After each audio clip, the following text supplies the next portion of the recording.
Título: La corrección. Autor: Vicente Blasco Ibáñez. A las 5 la corneta de la cárcel lanzaba en el patio su escandalosa diana, compuesta de sonidos discordantes y chillones, que repetían como poderoso eco las cuadras silenciosas, cuyo suelo parecía enladrillado con carne humana. Levantábanse de las almohadas 300 caras soñolientas, sonaba un verdadero concierto de bostezos, caían arrolladas las mugrientas mantas, dilatábanse con brutal desperezamiento los robustos e inactivos brazos, liábanse los tísicos colchones conocidos por petates en el mísero antro, y comenzaba la agitación, la diaria vida en el edificio antes muerto. En las extensas piezas, junto a las ventanas abarrotadas, por donde entraba el fresco matinal, renovando el ambiente cargado por el vaho del amontonamiento de la carne, formábanse los grupos, las tertulias de la desgracia, buscándose los hombres por la identidad de sus hechos. Los delincuentes por sangre eran los más, inspirando confianza y simpatía con sus rostros enérgicos, sus ademanes resueltos y su expresión de pundonor salvaje, los ladrones, recelosos, solapados, con sonrisa hipócrita. Entre unos y otros, cabezas con todos los signos de la locura o la imbecilidad, criminales instintivos, de mirada verdosa y vaga, frente deprimida y labios delgados, fruncidos por cierta expresión de desdén. Testas de labriegos extremadamente rapadas, con las enormes orejas despegadas del cráneo, peinados aceitosos con los bucles hasta las cejas, enormes mandíbulas, de esas que solo se encuentran en las especies feroces inferiores al hombre, blusas rotas y zurcidas, pantalones deshilachados y muchos pies gastando la dura piel sobre los rojos ladrillos. A aquella hora asomaban en las piezas las galoneadas gorras de los empleados, saludados con el respeto que inspira la autoridad donde impera la fuerza, pasaban los cabos, vergajo al puño, con sus birretes blancos, escasos de tela, como de cocinero de barco pobre, y comenzaban los quinceneros la limpieza de la casa, la descomunal batalla contra la mugre y la miseria que aquel amontonamiento de robustez inútil dejaba como rastro, de vida al agitarse dentro del sombrío edificio. Los quinceneros eran la última capa de aquella sociedad de miserables, los parias de la esclavitud, los desheredados de la cárcel. El último de los presos resultaba para ellos un personaje feliz, y lo contemplaban con envidia al verle inmóvil en la pieza, haciendo calcetas con estrambóticos arabescos o tejiendo cestillos de abigarrados colores. Con la escoba al hombro y arrastrando los cubos de agua, pasaban, macilentos y humildes, ante los penados, pensando en cuándo llegarían a ser de causa y tendrían el honor de sentarse en el banquillo de la audiencia por algo gordo, librándose con esto de doblar todo el día el espinazo sobre los rojos baldosines e ir pieza tras pieza lavando el hediondo piso, sin quitar la vista del cabo y del cimbreante vergajo, pronto a arrollarse al cuerpo como angulosa serpiente. Iban descalzos, andrajosos, mostrando por los boquetes de la blusa la carne costrosa, libre de camisa, con la cara pálida, la piel temblona por el hambre de muchos años y el horrible aspecto de náufragos arrojados a una isla desierta. Eran los chicos de la cárcel los que se preparaban a ser hombres en aquel horrible antro, siempre condenados a 15 días de arresto que no terminaba nunca, pues apenas los ponían en la puerta y aspiraban el aire de las calles, la policía, como madre amorosa, devolvíalos a la cárcel para atribuirse un servicio más e impedir que la adolescencia desamparada aprendiese malas cosas rodando por el mundo.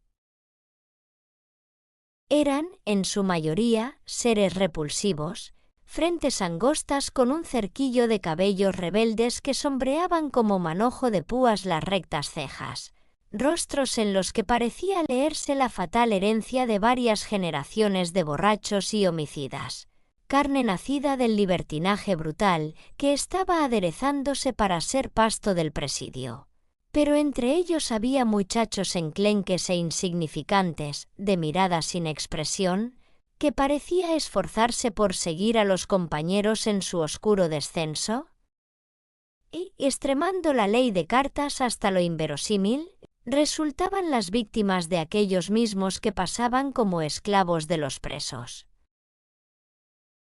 El más infeliz era el Groguet, un muchacho paliducho y débil por el excesivo crecimiento y sin energías para protestar.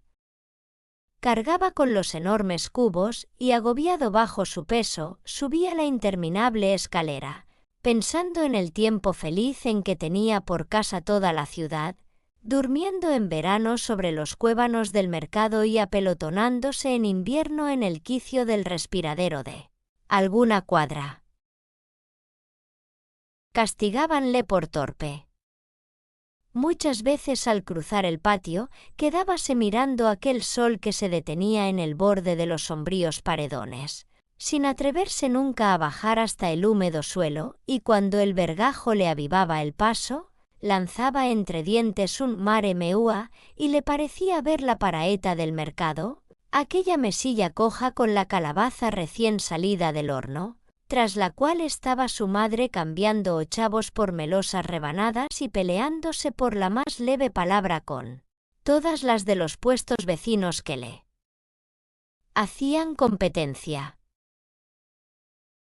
Ya habían pasado muchos años, pero él se acordaba, como si estuviera viéndolo, de aquellos ojos sin pestañas, ribeteados de rojo, horribles para los demás, pero amorosos para él, de aquella mano seca que, al acariciarle la cerdosa cabeza, manchábala de pringue meloso, de aquella cama en que soñaba abrazado a su madre y ahora dormía en una manta que le prestaba por caridad alguno de su pieza, y si en verano se tendía sobre ella, en invierno servíale para taparse, recostando el cuerpo sobre los húmedos baldosines, resignado a helarse por debajo con tal de sentir arriba un poco de calor. Niño, a pesar de sus amarguras, vendía el pan de la cárcel por 10 céntimos para una partida de pelota en el patio o un racimo de uvas, y a la hora del rancho echábase a la espalda la mano izquierda, y mirando con envidia a los que empuñaban un mendrugo, hundía su cuchara en el insípido rancho para engañar el estómago con ilusorio alimento. Y así vivía, sin estar aún enterado de por qué razones se preocupaban de él y lo enviaban a la cárcel 15 días, para volver a meterlo apenas pisaba la calle. Lo cogió la policía en una de sus redadas, pilláronle en el mercado, su casa solariega. Tal vez conocían su afición a la fruta, que él consideraba de posesión común, y desde entonces vióse condenado a no gozar de libertad más que unas pocas horas cada 15 días. Sabía que le pillaban por blasfemo. ¿Qué sería aquello? Y, sin saber por qué, recordaba que los agentes, cuando intentaba escaparse, le daban de bofetadas, con acompañamiento de interjecciones en que barajaban a Dios y los santos. El muchacho, siempre en la duda de qué significaría su título de blasfemo, resignábase con su suerte, sin sospechar que se publicaban periódicos con sueltos escritos por los mismos interesados, en que se hablaba del gran servicio prestado el día anterior por el cabo fulano y fuerzas a sus órdenes, prendiendo al terrible criminal conocido por el Groguet.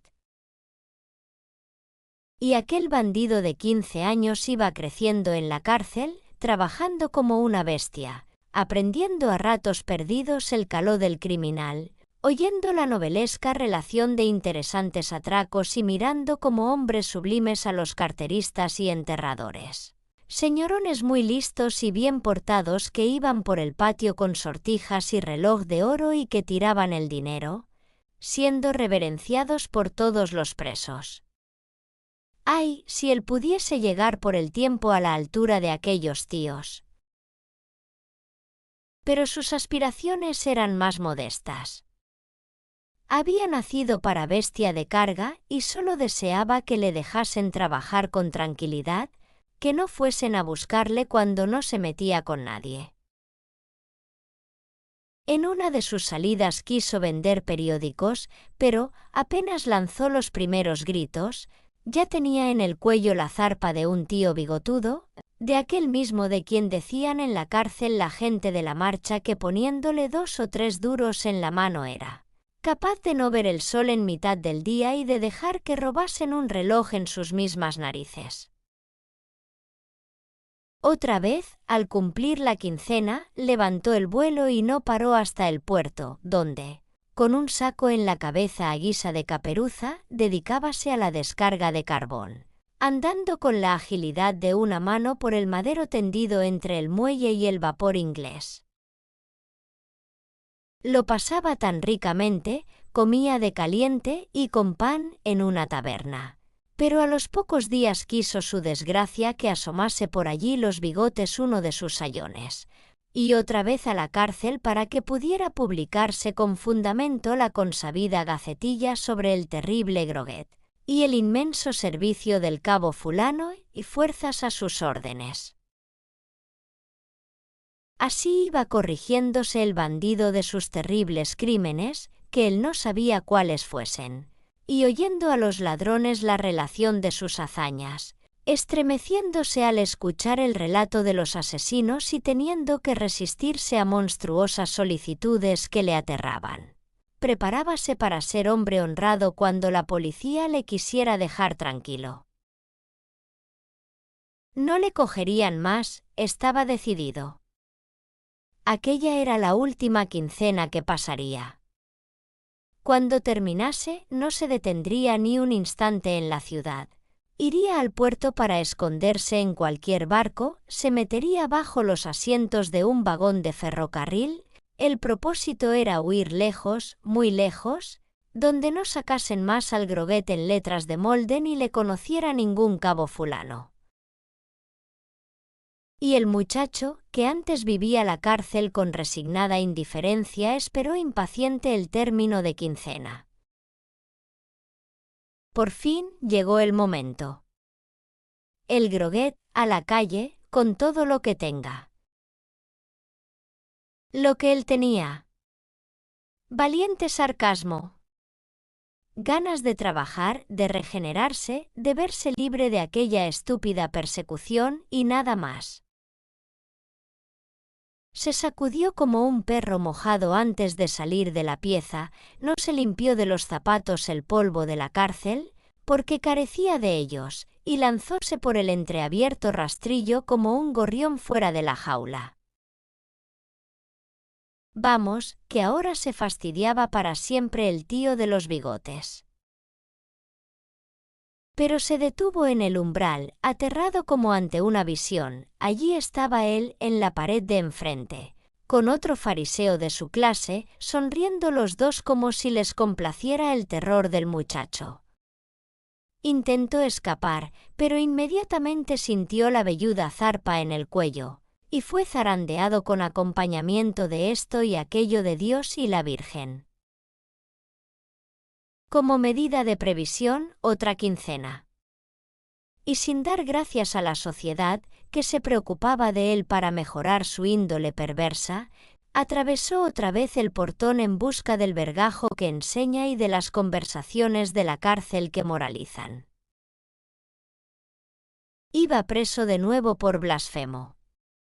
Y lo mejor del caso era que al salir de la cárcel no había abierto la boca, y, únicamente, al sumirse de nuevo tras el férreo rastrillo, pensando, sin duda, en los ojos enrojecidos y sin pestañas, y en la mano huesosa y acariciadora, murmuraba, abatido, su lamento de los grandes dolores. ¡Ay mare meua! Fin. Gracias por escuchar este audiolibro. Si te gustó, deja un me gusta y comparte. Suscríbete si deseas recibir notificaciones cuando se suban nuevos libros.